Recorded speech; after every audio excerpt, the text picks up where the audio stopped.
I told my wife that I wanted to become a Muslim, my wife, who had been a devout Christian her whole life, she told me, Sean, I will never become a Muslim. And it hurt me a bit because I didn't want to do anything to jeopardize my marriage. A few weeks later, when I traveled to Edmonton, I shared with some men, including a local imam there in Edmonton, that I didn't know how to approach this with my wife. And the brother told me something that was so profound. He said, Sean, do not try to convince your wife to do this. He said, it's more likely that you will mess it up than anything else. He said, but I do want you to trust that Allah will guide her heart. When I got home from Edmonton, this is in early January, just not that long ago, I laid both of those copies of the Quran on my dresser, not because I was like low-key wanting my wife to find them. I just didn't want them to get bent up in my suitcase. I was so exhausted from traveling that I went to bed like at 8 p.m.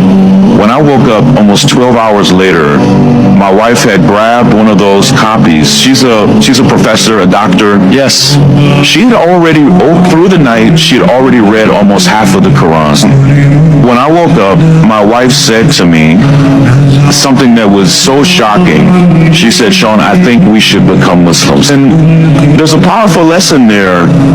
Like most Americans, most of what my wife knew about Islam, she learned from places that you don't want to learn about Islam. If what you know about the Prophet Muhammad, peace be upon him, you learned from the news, if you learned it from movies, if you learned it from social media, it will be misinformation.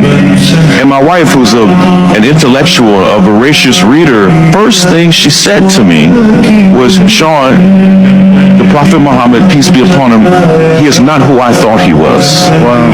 And she was just moved by his life and his example. And she was also, she thought that to become Muslim, it meant you no longer had any reverence for Jesus. And I think most Christians think that. Yes.